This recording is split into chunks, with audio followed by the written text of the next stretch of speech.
Welcome back to Daily DeFi. Today we're taking a little bit of break from the daily news that we normally talk about on this series and focusing on decentralized finance for Bitcoin. Yes, the original cryptocurrency, what everyone's focused on is kind of, Bitcoin is a store of value, right? Kind of as a hedge in or a replacement of gold, right? So this is the common narrative, but I think what a lot of people overlook is yes, you can have DeFi on Ethereum. Yes, you can have DeFi on all these different blockchain ecosystems that we talk about on this channel, but DeFi and Bitcoin is pretty interesting, especially when you have layer two scaling solutions that essentially take transactions that take up a lot of the block size, right? There was this whole block size debate, all these different things that's gone on in the past. But you take all these transactions that would kind of congest the main ecosystem, you take them off the layer one to layer two.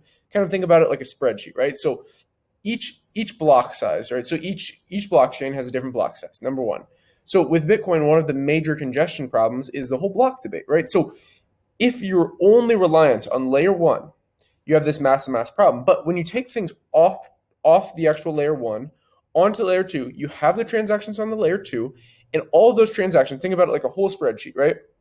So all these different transactions on all these different cells, right? You're breaking the spreadsheet up, vertical versus horizontal, all these in one vertical column on a layer two gets wrapped up and represented as one transaction on the layer one. That's essentially what's going on here. It's obviously more complicated than that, but I hope you guys understand that just fundamentally what is going on here. So that's essentially this whole block size debate is, if we have all these small transactions that kind of take up the whole network, we're going to have some massive problems. That's where layer two comes in. So essentially you're taking these transactions, you still can tap into the security because it's still actually all these transactions are still confirmed on the layer one, but they just represent one transaction. That's really what Sovryn Bitcoin is all about.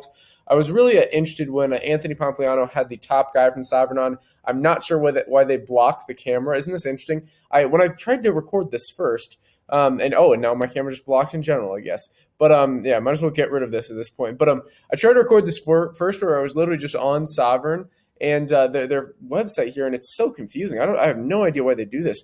But it like automatically blocks their camera, which is a bit strange. But I'm trying to like help kind of spread the information here, and yeah, it's just a little frustrating, honestly, how they have this set up. But I'm not going to complain too much. Essentially, you're adding multiple optionality features to the Bitcoin ecosystem with Sovryn. So your keys, your control, you still keep control of your actual private keys, which is pretty awesome. I have talked about this project in the past, but I just wanted to retouch on what's exactly going on here. Obviously, the token hasn't done anything too spectacular. It was listed here on June 18th of 2021. It has an incredible community. If you join the Telegram group, an incredible community. The founder is really awesome, and I love how they're focused on just keeping it inside the Bitcoin ecosystem. They're not custodying your keys. You still keep it in your own wallet, but you have this optionality to do margin trading and swaps to actually borrow and then have liquidity. So again, I've talked about this a bit more in the past, but I do like their kind of user interface here. How they basically have it set up where it looks really, really nice, right? Like it's kind of this catchy style user interface where it's kind of this style of cartoon, which I know some people it's like, who gives a shit about that? But it does actually play a big role. We are kind of in this early stage ecosystem, and I actually do like this. So you can see this is their actual like decentralized application. You can set up your wallet here. You can buy the actual Sovryn token. You can top up RBTC, which is just their like version of a wrapped BTC, right? So all these different things with loot drops. I really like what they're doing here. And again, the whole thing is on this series, we've focused so much on decentralized finance, focused so much on lending protocols, all these different things. But I think looking at functionality that Bitcoin could have in the DeFi space, I think it's really one of the most undervalued narratives out there. People just kind of brushed off and say, DeFi will never come to Bitcoin. It's only going to be Ethereum or these other blockchains because of the scalability problems. But something like this really fixes it. Again, there's maybe I'll just look up that podcast with Anthony Pompliano and the guy from Sovryn. Really, really great conversation overall. I apologize for the yawns. I'm very tired. I'm heading to Ukraine tomorrow, and this fast-paced travel is getting to me a little bit. Usually, I spend about a month in whatever location I'm at, but I'm doing a little bit more rapid-fire traveling. Going to do rapid-fire in Ukraine, head to the Baltics, and then hopefully slow down a little bit. I might actually just stop in Poland so I can kind of set up shop a little bit and not have to do such a quick, fast travel. That's kind of the plan. But the point is, Sovryn's doing incredible things.